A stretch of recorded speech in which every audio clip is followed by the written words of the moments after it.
আসসালামু আলাইকুম। আশা করি সকলেই ভালো আছেন। অনুবাদ মিডিয়ার আরো একটি নতুন ভিডিওতে আপনাকে স্বাগতম। আজকের ভিডিওতে আমরা ওসমান গাজীর মেয়ে হালিমা খাতুনের ইতিহাস নিয়ে আলোচনা করব ইনশাআল্লাহ। ইতিহাসের পাতায় অনেক সুলতান এবং তাদের সন্তান তথা রাজপুত্র ও রাজকন্যাদের কথা উল্লেখ রয়েছে। আজকের সংক্ষিপ্ত ভিডিওতে আমরা ওসমানীয় পরিবারের এক রাজকুমারীর কথা আলোচনা করব, যাকে ওসমান বের মেয়ে হালিমার চরিত্রে দেখানো হয়েছে কুরুলুস ওসমান সিরিজে। যেহেতু তিনি একটি মহান চরিত্র এবং সিরিজে ওসমান বের বংশধর দাবি করা হয়েছে, এই জন্য অনেক দর্শকেরা হালিমা খাতুনের ইতিহাস জানতে চাচ্ছে। সেই জন্যই আমাদের আজকের এই সংক্ষিপ্ত ভিডিওটি তৈরি করা হলো। শুরুতে একটা প্রশ্ন, তা হলো হালিমা খাতুন সম্পর্কে ইতিহাস কি বলে? ওসমান বের কি সত্যি এই নামে কোনো মেয়ে ছিল, নাকি সে একটি কাল্পনিক চরিত্র? আপনারা জানেন, হালিমা খাতুনকে কুরুলুস ওসমান সিরিজে সিজন 4-এ বালার মেয়ে চরিত্রে দেখানো হয়েছিল, যদিও এখন তাকে কুরুলুস ওসমান সিজন 6-এ অন্তর্ভুক্ত করা হয়েছে এবং তাকে একজন অসাধারণ যোদ্ধা নারী হিসেবে দেখানো হচ্ছে। যদিও পরিচালক একটু আকর্ষণ বাড়াতে সিরিজে তাকে একটু ভিন্ন কাহিনীতে নিয়ে এসেছে। ওসমান বে এবং বালা খাতুনের মেয়ে হালিমা সম্পর্কে এক নতুন চমকপ্রদ গল্প তৈরি করেছে পরিচালক। ছোট্ট হালিমা একটি নদীর ধারে বসেছিল। এই সময় সোফিয়া আরেকটি মেয়েকে পানিতে ফেলে দিয়ে হালিমাকে অপহরণ করে। অন্যদিকে বালা খাতুন নদীতে খুঁজতে গিয়ে একটি মেয়ের লাশ পান, যাকে তিনি হালিমা বলে ধরে নেন। সিজন 5-এ হালিমার মৃত্যুর কথা শোনা গেলেও সিজন 6-এ এসে তার কবর দেখানো হয়। মূলত বালা খাতুন ওই মেয়েটিকে হালিমা ভেবে কবর দেন, কিন্তু আসলে হালিমাকে অপহরণ করা হয়েছিল, যা বালা খাতুন ও ওসমান বে জানতেন না।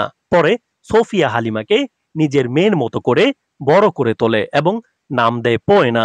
সিরিজের এই পুরো কাহিনী শুধু উত্তেজনা ও আকর্ষণ এবং রেটিং বাড়ানোর জন্য করা হয়েছে। এবার আসুন ইতিহাসে হালিমা খাতুনকে খোঁজার চেষ্টা করি। ওসমান গাজীর মোট 8 জন সন্তান ছিলেন। ওসমানীয় সাম্রাজ্য নিয়ে লেখা একাধিক বইতে স্পষ্ট উল্লেখ রয়েছে যে ওসমান গাজীর 7 জন পুত্র ও একটি মাত্র কন্যা ছিলেন, যদিও কিছু কিছু বইতে 2 জন কন্যার কথাও বলা হয়েছে।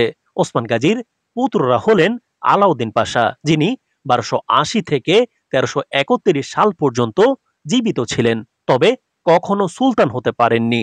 এরপর ছিলেন সুলতান ওরহান খান। তিনি 1281 থেকে 1362 সাল পর্যন্ত হায়াত পেয়েছিলেন এবং দীর্ঘ সময় ওসমানীয় সাম্রাজ্যের সুলতানের দায়িত্ব পালন করেছিলেন। এরপর ছিলেন কোবান মালিক।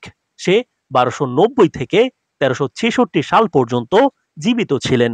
এরপর হামিদ, তিনি 1288 থেকে 1329 সাল পর্যন্ত জীবিত ছিলেন।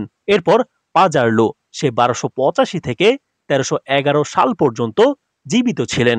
এরপর আর্তুগুল, সে 1283 থেকে 1337 সাল পর্যন্ত জীবিত ছিলেন এবং একমাত্র কন্যা ছিলেন ফাতমা খাতুন। তিনি 1284 সালে সৌগুতে জন্মগ্রহণ করেন।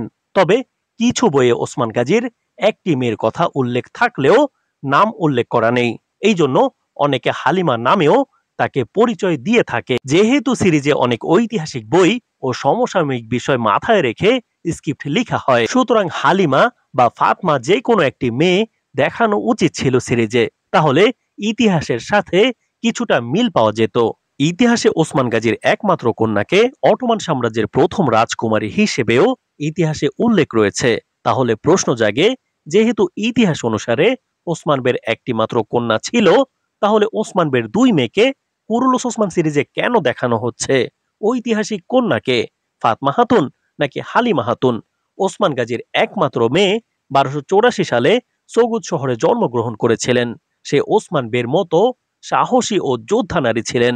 ওসমান বের মৃত্যুর পরেও আরো 21 বছর পর্যন্ত সে বেঁচে ছিল এবং ওসমানীয় সাম্রাজ্যের বিষয়ে গুরুত্বপূর্ণ ভূমিকা পালন করে তার মাকে সমর্থন করেছিলেন।